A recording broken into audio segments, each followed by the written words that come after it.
em que é que nós podemos ser pioneiros? Eu acho que nós Sim. muitas vezes, eu agora isto é um bocadinho um desafio para ti, se nós formos pioneiros na implementação de novas tecnologias e se elas funcionarem, não é? E se fomos nós, estás a falar que nós já vamos atrasados para a energia nuclear, não fomos pioneiros, não é? É tão Mas simples nós quanto. fomos pioneiros em termos de Nós, investimento público e depois parámos mal sim, eh, na energia renovável. E eu, quando falo na necessidade de investir em energia renovável, eu não excluo que Portugal possa fazer parte, só que lá está, o Estado não tem condições financeiras para investir numa central nuclear, é sempre preciso sim, investimento privado, é preciso que seja um benéfico para construir aqui em Portugal, sendo que Espanha já tem aqui ao lado, já nos vai com um avanço muito grande, é por isso que é o que eu estou a dizer, nos próximos 20, 30 anos eu não concebo alguém que queira investir aqui em Portugal para construir uma central nuclear. Vamos usar, porque o futuro, ok, a versão que houve à energia nuclear foi uma estupidez enorme. A energia nuclear vai ter um papel muito importante e se proliferar realmente, especialmente as de nova geração, em que o desperdício nuclear radioativo é reutilizado, é praticamente sim, reutilizado, pronto, isso tudo, e aí eu faço aqui uma parte, só não estamos a ter avanços muito mais significativos no nuclear, em termos concretos, muito por causa da guerra de tarifas que na altura o Donald Trump colocou contra a China, porque havia grandes projetos a China queria investir, porque a China é um dos maiores, é o maior poluidor, se não estou em erro, ou a China ou a Índia, mas eu acho que é Índia, a sim. China, é o maior poluidor global. Eu compreendo o sentimento do primeiro-ministro do Reino Unido em dizer que estamos a nós a exigir que façamos uma transição drástica, ou seja, quer que seja mais gradual, ok, mas drástica no nosso mercado energético, no nosso mercado de consumo para diminuir emissões, quando nós, o Reino Unido, por exemplo, é responsável por 1% das emissões e temos a China, que é responsável por uma vasta quantidade das emissões de CO2 e depois não mostra sinais de estar a tentar de reduzi-las. Pelo contrário, está a aumentá-las. E na altura antes da guerra de tarifas, havia um compromisso da China em investir em novas centrais e em nova tecnologia de energia nuclear, que ia fechar muitas das centrais de carvão lá, por exemplo, e a guerra de tarifas parou completamente esse processo. E esse Sim. processo ainda hoje está parado até por razões de segurança externa dos Estados Unidos, eles metem na cabeça dele, pronto. Mas, um ponto de vista global, a energia nuclear é a única forma que eu vejo de nós conseguirmos cumprir as metas de redução de emissões de CO2. Não vejo, uma perspectiva global, achar-se que é só as energias verdes, ditas verdes, eólica, solar, vão resolver o problema, não vão, porque o investimento inicial em si é caro, claro que é caro. Trazer o know-how que saiba implementar essas fontes, esse tipo de produção de energia, fazer a manutenção desse tipo de produção de energia, é muito difícil atrair os trabalhadores. Como é que nós vamos pedir? Isto depois é a hipocrisia do Ocidente, neste sentido, que tem atrasado muito aqueles que são os nossos próprios objetivos. Como é que nós vamos exigir a uma Índia, por exemplo, que nós, Europa, crescemos e construímos o nosso nível de vida, que é bom comparado com o da Índia, muito bom, construímos-lo à base de combustíveis fósseis, que são uma Claro. fonte de energia extremamente barata. E nós agora vamos exigir à Índia, que está a tentar atingir níveis de qualidade de vida como os nossos, repensem totalmente a vossa fonte energética e repensem totalmente tudo, investam no solar e no eólico, quando isso ainda é um bocado caro de se fazer. E, portanto, a energia nuclear, desmistificar isto, era importante, porque só a uma escala global, só com energia nuclear é que vamos fazer. Mas basear a nossa fonte de energia global, historicamente isto nunca foi inteligente de se fazer, numa só fonte de energia é uma estupidez, Claro, não é? como é óbvio. Sim, sim, sim, sim, sim, É sim. uma estupidez. E, portanto, eu não acredito que a energia nuclear vá tornar as energias verdes obsoletas. Pelo contrário, agora, países que têm melhores condições naturais para investir em energias Claro. renováveis, como o nosso, acho que o devem fazer. E nunca devíamos ter parado de o fazer. E, portanto, esse parque, tentar fechar um projeto tão grande por causa pá, aí era as comunidades pescadoras, ok, mas temos de investir em atividades que tragam maior valor acrescentado, porque só assim é que nós até vamos conseguir pagar mais, não é? Porque um pescador ganha pouco, porque é uma atividade que tem pouco valor acrescentado.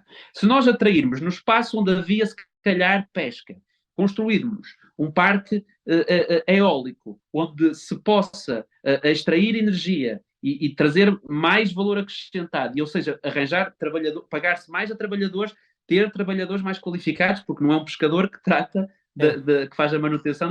Ou seja, vai aumentar os salários, obviamente. Outro exemplo muito bom, para mim, pá, um absurdo, que até eu partilho painel na CNN com a Joana Amaral Dias. Não sei, para quem nunca viu a Joana Amaral Dias, tem opiniões muito fortes também, mas ela na altura foi a uma manifestação contra a construção de um parque solar em Sines, porque se ia abater 2.000 árvores. E ela foi lá contra aquilo, porque é o bonito de se dizer no início, parece uma coisa louca. Então vamos investir, vamos construir um parque solar para reduzir emissões de CO2 e vamos destruir árvores que captam esse CO2 e tudo mais. Não, mas não faz sentido nenhum, porque o ganho em se destruir aquelas 2.000 árvores com o compromisso de que se ia replantar o mesmo número de árvores, até era mais, noutras zonas do país, tem, claro, é de se garantir que esse compromisso é cumprido. Mas aquilo que se ganhava em construir um parque solar que ia alimentar mais de uma centena de milhares de casas em Portugal, comparado com tu teres de mandar abaixo, abateres 2.000 árvores, nem chegava às 2.000, eram 1.600. Ou seja, este tipo de aversão à nova tecnologia e a investimentos ambiciosos é uma coisa que tem matado o país. E havia um tempo em que este tipo de manifestações podiam parar estes projetos. Sim. No instante. Podiam parar estes projetos. Portanto, no futuro, os grandes desafios, e colocando em contexto português, o energético principalmente é Portugal livrar-se desta dependência dos combustíveis fósseis, das centrais de carvão espanholas, e investir naquilo que tem, que é novas fontes de energia inovadoras, porque o renovável também está constantemente a inovar-se. E nós termos tido no início do milénio este investimento, temos feito este investimento que depois abrandou no renovável, fez com que Portugal, para todos os efeitos, tivesse um know-how e trabalhadores com muito know-how na área, e que nós vão lá para fora vão trabalhar para os Emirados Árabes Unidos, vão trabalhar, porque os Emirados Árabes Unidos também, diz-se muito, eles é que estão lixados com a transição energética. Não, os gajos eles são os que mais estão a investir agora nas energias renováveis. Eles estão a fazer investimentos assustadores e levam os nossos profissionais. No Brasil a mesma coisa, nos Estados Unidos a mesma coisa. Portanto, nós temos know-how capaz.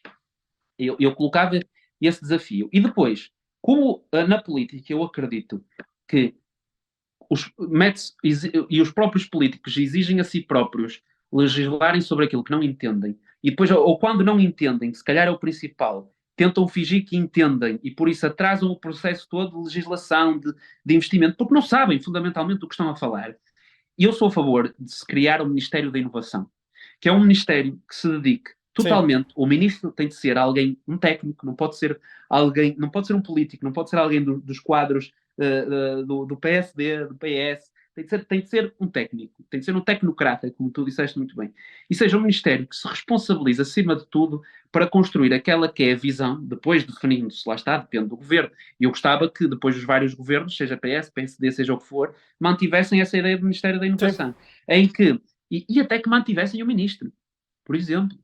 Não é uma loucura isto de acontecer. Mantivessem o próprio ministro e o próprio ministro tivesse espaço para um compromisso, por exemplo, um compromisso PSD-PS, em que o próprio ministro acordava-se o ministro e esse ministro tivesse, tu vais ficar nas próximas 3 legislaturas.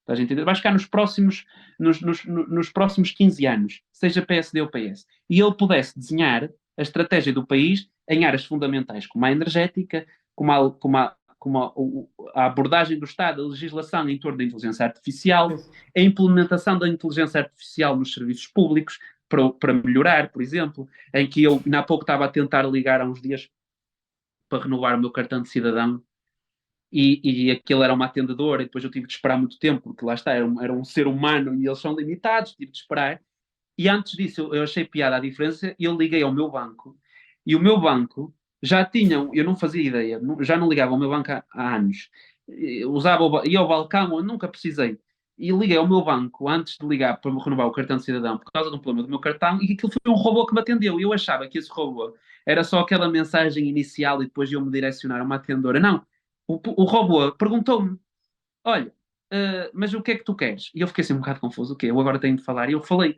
pá, renovar cartão do banco. E aquilo disse-me logo o que é que eu tinha de fazer, os passos no site, o próprio Claro. robô disse-me isso. Eu não precisei de falar com ninguém. É um absurdo. E, portanto, o Ministério da Inovação que se foque em fazer um real simplex, em realmente simplificar a administração pública. Porque depois a Concordo. inteligência artificial tem, por exemplo, eu sou muito curioso em relação ao potencial da inteligência artificial e da inovação em relação à saúde e aos cuidados de saúde. Sim. E é aquilo que pode fazer pelos cuidados de saúde. E vai ser estrondoso, vai ser revolucionário. E nós, para todos os efeitos, eu sendo contra essa abordagem, mas para todos os efeitos, tendo um Serviço Nacional de Saúde, isto só me leva a reforçar aquilo que eu digo, que é preciso repensarmos os próprios cuidados de saúde em Portugal. Como nós temos um Serviço Nacional de Saúde que é responsável pela grande parte da oferta de serviços de saúde no país, muitas vezes por imposição, nós temos de estar atentos, quanto mais não seja atentos, Sim. não digo na vanguarda, daquilo que é a inovação da inteligência artificial nos cuidados de saúde. E não estamos. Claro. Nem os políticos, nem o Ministro da Saúde tem tempo e paciência para estar atento a isso. O problema do Ministro da Saúde hoje é pagar um bocado mais aos médicos. E como é que justifica aos médicos que não o pode fazer? E, portanto, o Ministério da Inovação, para mim, e torná-lo apolítico, realmente apolítico, é para mim uma das principais reformas que se pode fazer para o futuro no país, porque tu libertas a politiquice toda. Concordo. Libertas isso tudo. 100% de acordo, Gaspar.